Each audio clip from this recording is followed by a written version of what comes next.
Oh,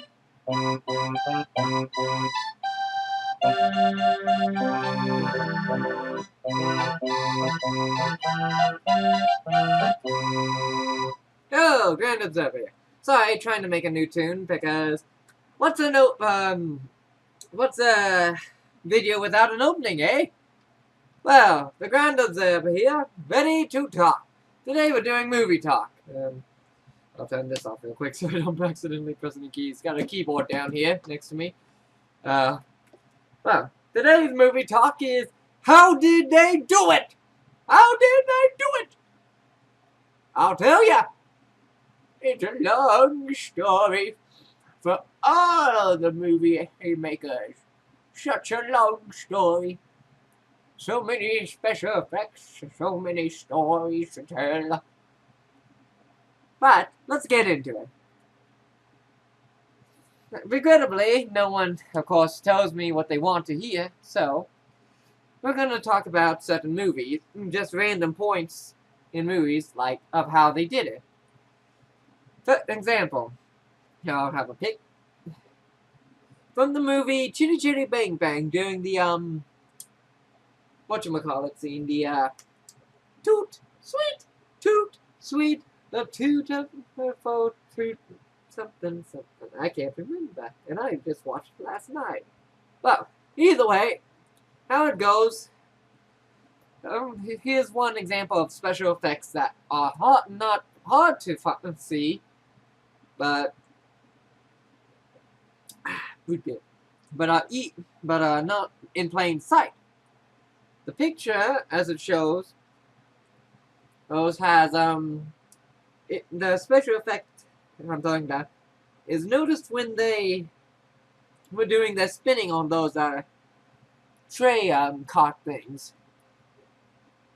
They were all standing still, and I found how they did that by watching very closely at the bottom, because I get bored watching movies over and over, so I look for details. And what they did is they put so lightly seen a little area for those trays, that carrier thing to be on, where it does not move out of place when they are doing the spinning. It's sort of locked. I don't know if it's magnetized or if it's there's a little pole, because it's the only thing you see is a slight bump underneath it. That is very well hidden the rest of it.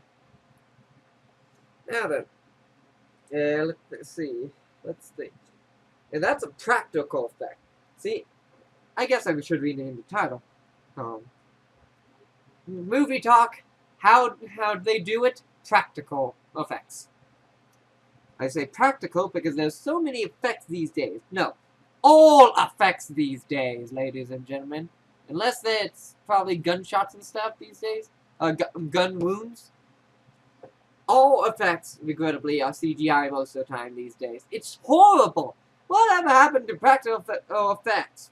That's regular handmade sets. That's good clothing.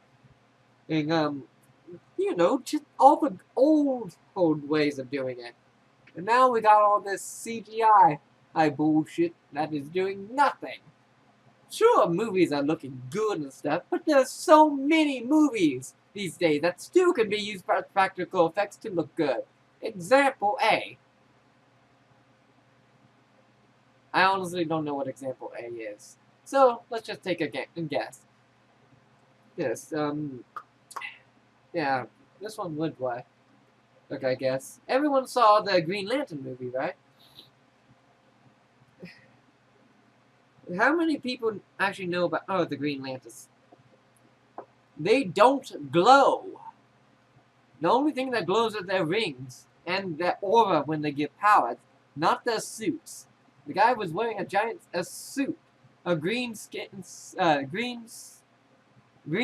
suit, and not only was it kind of cheesy and bad looking, the effects, he was miserable in that thing. I watched an interview about that. He was miserable. They had to have tubes of flowing cold water through it to make sure he doesn't overheat.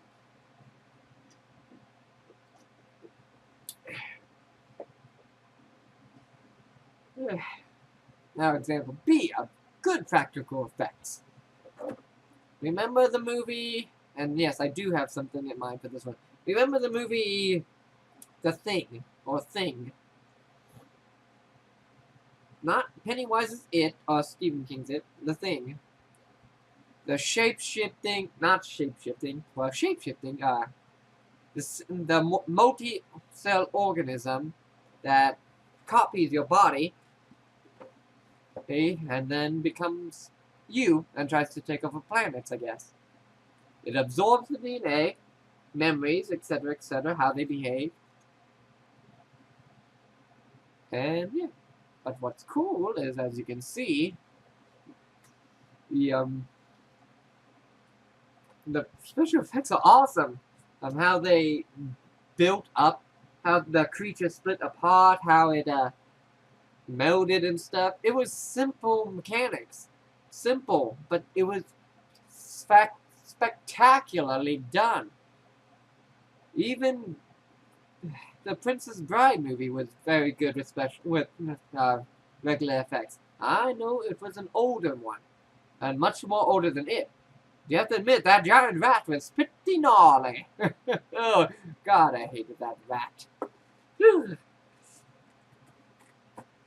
Not too, so, yeah.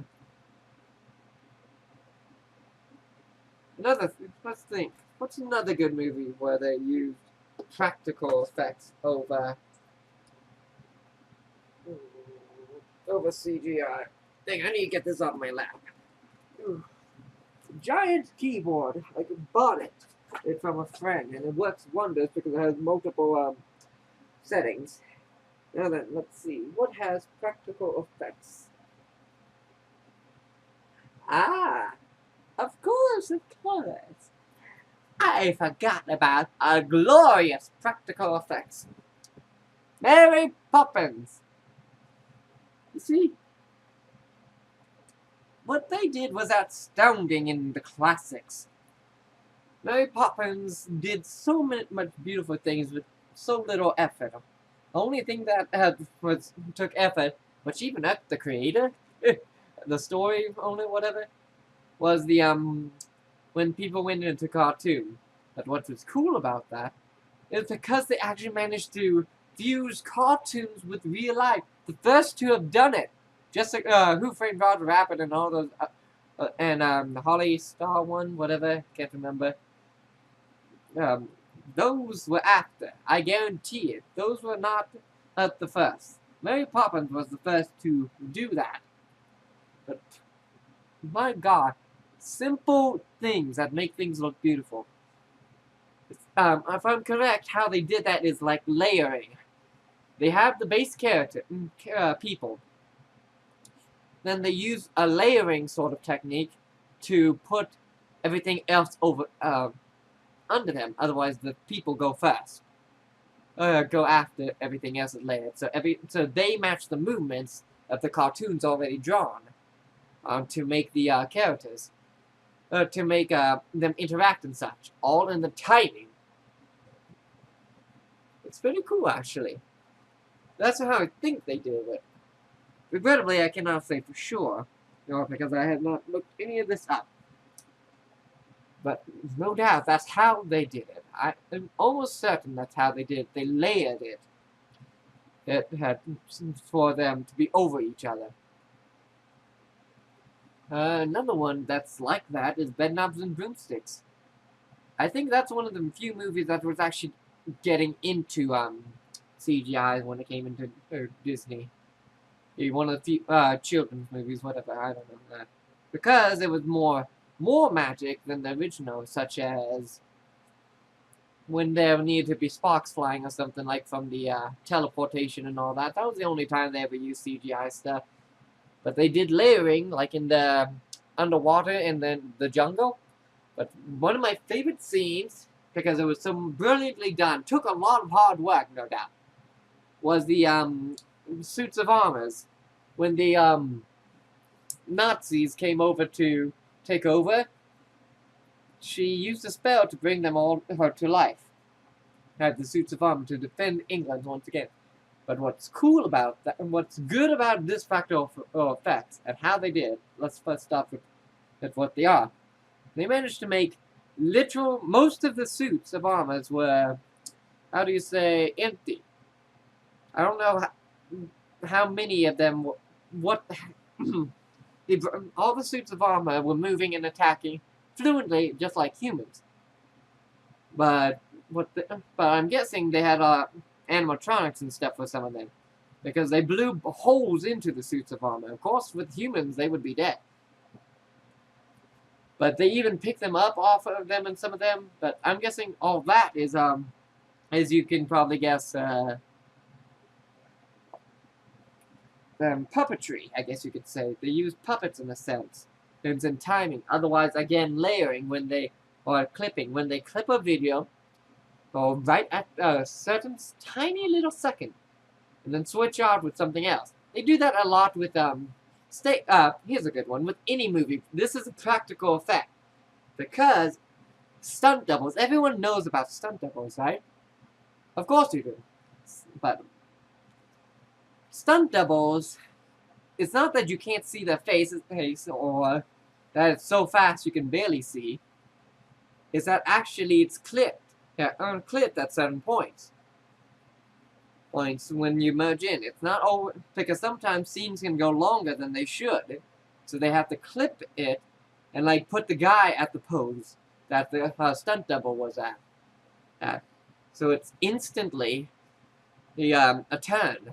It's not a scene, it's a clip, which is pretty darn cool in my opinion, and how they do it. Because, well, why not? Having the stunt double do almost everything, and then the actor just shows up, whatchamacalling, in walking and stuff. But then you got certain actors that are wanting to do all their own stunts. Good example, Wonder Woman's actress. Remember her? She actually she wanted to do all her own stunts. Fun fact, her stunt double was actually even training her in doing stunts, which is pretty good. But what's even amazing about her, though, is that she got pregnant, and she still wanted to be Wonder Woman because she had to come back in and do some last-minute shots. It's because of to redo stuff.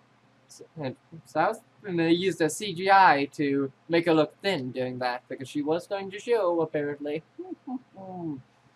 But she was so dedicated to being Wonder Woman, and honestly, I love the actress that plays Wonder Woman. One of my favorite, because I'm not a fan of DC. All you movie lovers, and Marvel and DC, do not hate on me. I am not a fan of half of Stan Lee's movies.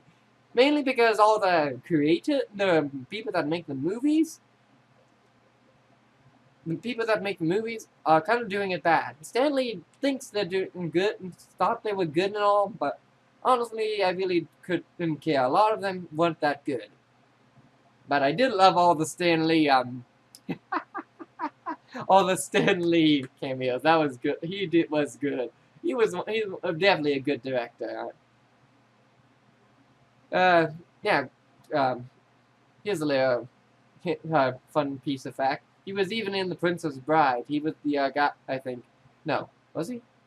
Can't remember. No. I think he was. I can't remember. I had to look up. Never mind about that.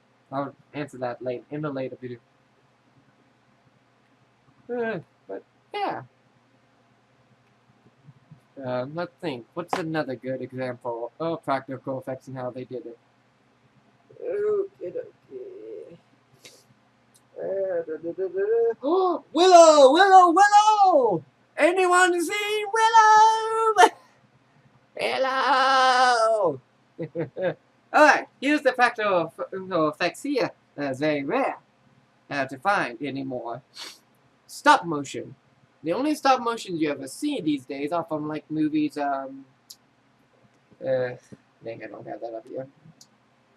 Old movies, or I can't remember the design. the creators of them, like box trolls and stuff. That's stop motion. But Willow used stop motion, and too, so, and it's an older movie with pretty good effects, good characters, good story. Even the beasts were puppetry, though. But what they did that made it interesting, what they did with stop motion, was that dragon thing.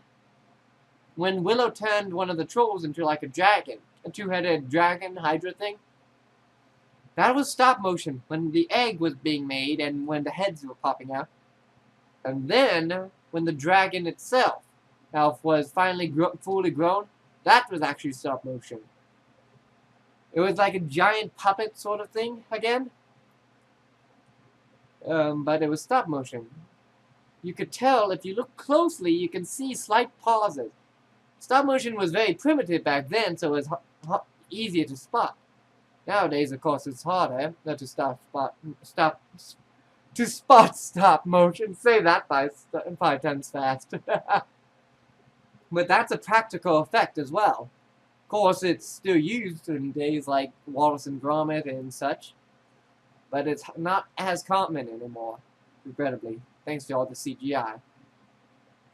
Okay, let's see. What's another good example real quick, and then we'll be done.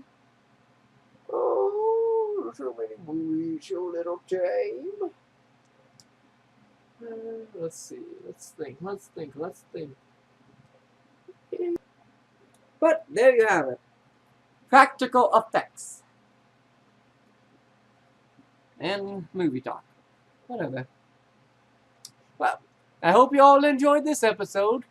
It wasn't very long, but then again, I was just winging it like always. Some videos are longer, some aren't, if I have an idea in mind. But as I said, I got watched and looked to see something cool, and I found it. Practical effects. And how they did it. Thus, the video you see today. So, if you liked it, give me a thumbs up, subscribe to not practical effects, to me, whatever, the Grand Observer. Let's see, there was something I was going to mention. Okay. Honestly, my mind's scattered. I'm trying to make videos, and yeah, that's why. I'm now out of a job because the boss is a total asshole. He was too much for me to handle.